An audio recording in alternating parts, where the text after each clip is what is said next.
What's up, guys? EJ here, back with another video this weekend, and today it's going to be another top 10 list. My top 10 films of 2010.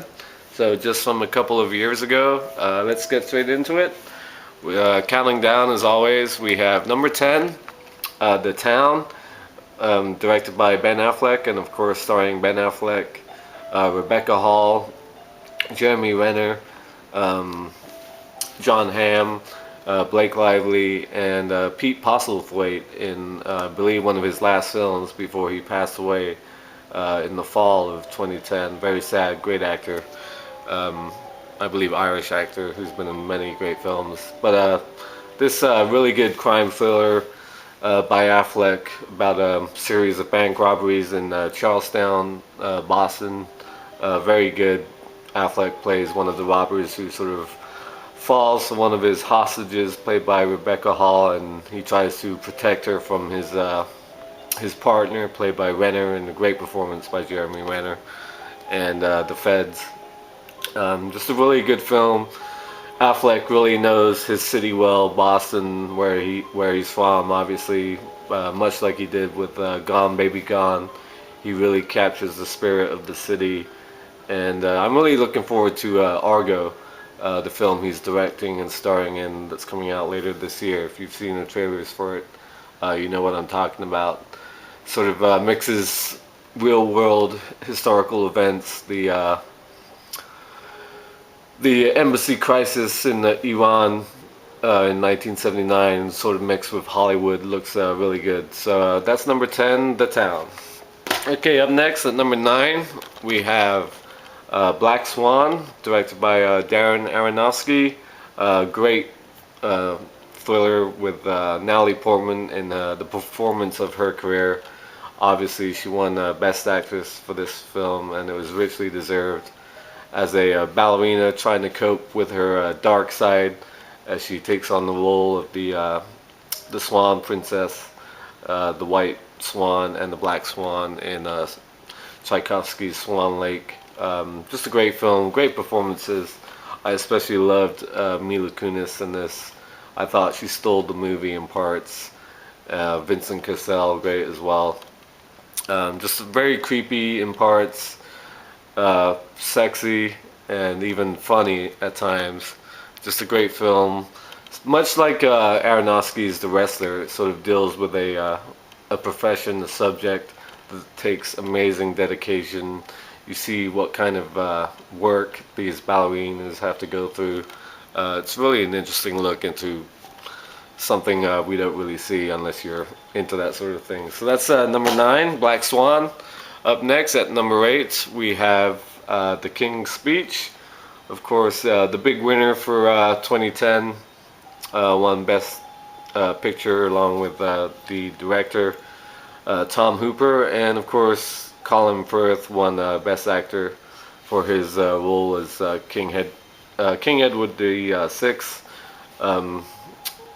Pre-World War II, a man struggling with taking over the throne after a royal scandal, and of course he has to deal with a speech impediment, and hires Geoffrey Rush to coach him to give this big address to the nation before World War II. Very good performances by Firth, obviously. Helena Bonham Carter as his wife, the Queen, and Geoffrey Rush I thought was amazing in this film. Personally, I thought he stole the movie. But yeah, one of the best films of 2010. Wasn't my favorite, even though it won Best Picture. Still a very good film, The King's Speech. Okay, number 7, we have Scott Pilgrim versus the World. Very fun film, bright, kinetic, high energy movie, directed by Edgar Wright, who of course directed Shaun of the Dead and Hot Fuzz. Michael Cera plays this guy who meets this girl, and played by Mary Elizabeth Winstead, and has to fight off all her ex-boyfriends and one ex-girlfriend in this sort of video game style battles. Lots of great references to video games. If you're a gamer, you had to have loved this film. Very funny, Just very cool. And I like the cast. I especially like roles by like Rory Culkin, of course Macaulay Culkin's brother, and Chris Evans, people like that. Just a lot of fun. I thought it was great. Okay, number six. It always falls out when I pick this up. It is the Dragon Tattoo trilogy. All three films. You could kind of say the first one was 2009 if you lived in Sweden. That's when it came out. But the original Swedish trilogy by Stieg Larsson, based on his Millennium trilogy, the Girl with the Dragon Tattoo books. Of course, if you haven't seen these by now, or read the books, I know a lot of people have read the books, you're out of the loop. Michael Nyqvist and Noomi Rapace, who of course has become a pretty big star now after she starred in these films. I just loved all three of them. The first one is great, and of course David Fincher did the remake that came out last year. Even though that film was very good, I still like this trilogy more. Of course, it's complete. And the second film was actually, I thought, maybe a little bit better than the first one. It was just a more interesting story. It kind of took Lisbeth's character, her story to a new level, I thought, with her father and all the crazy shit that happens in these films. But just a great trilogy. If you have not seen the original Swedish trilogy, you have to, because it's just great, and Noomi Rapace is just amazing in it. So that's number six. Okay, number five, a great remake from that year, and that is True Grit, of course, directed by the Coen brothers, the remake of the 1969 John Wayne classic. This one, of course, stars Jeff Bridges, Matt Damon, Josh Brolin, who's sort of now a Coen brothers favorite, and Haley Steinfeld was amazing as the young girl. In my opinion, she should have won Best Supporting Actress for her portrayal in this film. She was just amazing. Carried the movie, in my opinion. Barry Pepper also very good towards the end of the film. Matt Damon, great. Just a great Western, a great remake, and in my opinion, better than the original. Okay, number four, we have Danny Boyle's 127 Hours.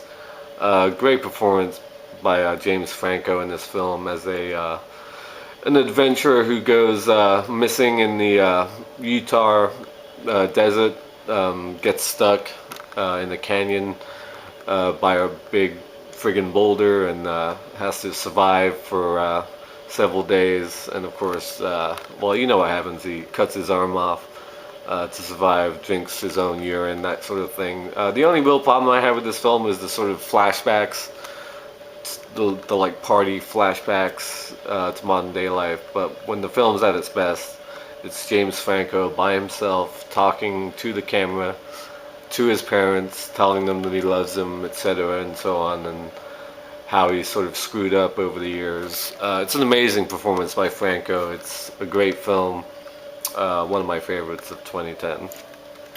Okay, number three, boxing movies. Boxing makes for great movies. That's just the way it is. And that's The Fighter, directed by David O. Russell.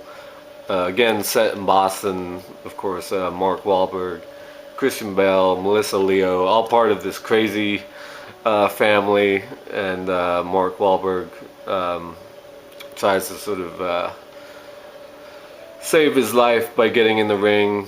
Amy Adams is great in it as well. Christian Bale, amazing, of course, won Best Supporting Actor. Just a very gritty, well-acted film.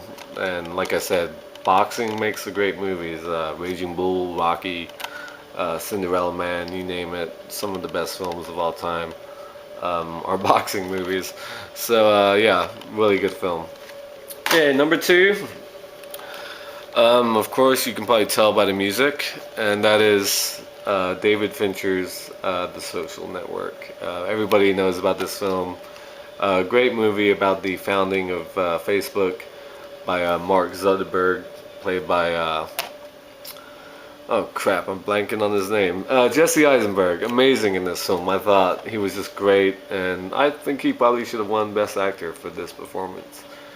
Just a great film. I mean, before it came out, there was a lot of hype about it, and I thought going in a movie about Facebook, this sounds kind of lame. But the script by Aaron Sorkin is unbelievable. The direction by Fincher is great, and the musical score by Trent Reznor and Atticus Ross just complements the film brilliantly. It's sharp, it's witty, it's funny, it's just amazing.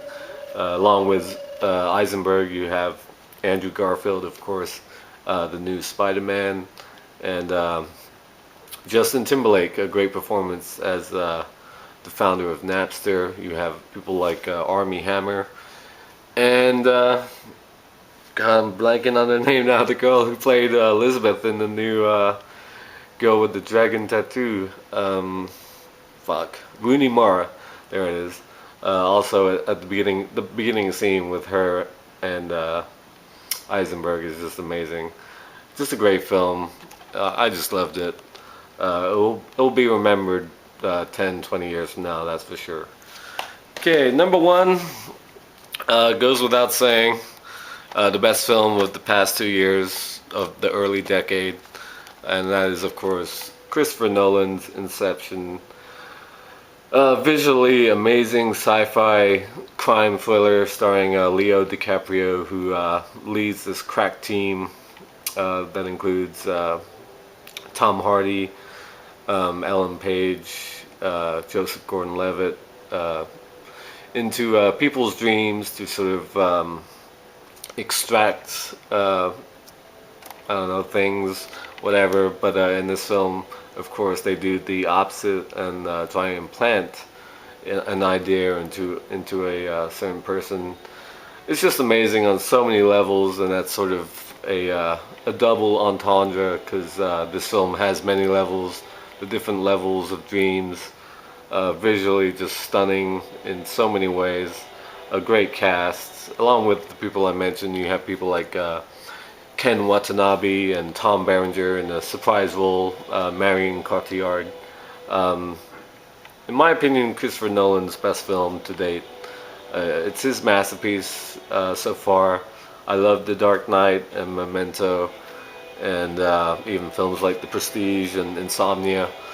But in my opinion, this is Nolan's best so far. We shall see with the Dark Knight Rises, but this is his best in my opinion. And if you want to know more about Christopher Nolan, I highly recommend checking out Scott's channel, Cineram. You all know him.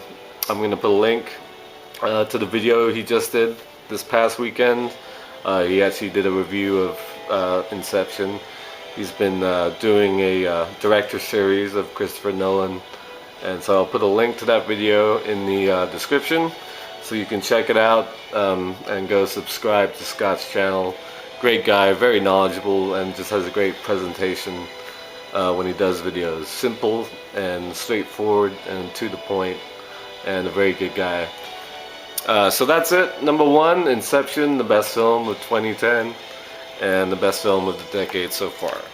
So thank you for watching, as always. Sorry it went a little bit long today, but there you go. Hopefully in a couple days my Criterion haul will be here from Barnes & Noble, so look out for that update. And until then, I'll see ya.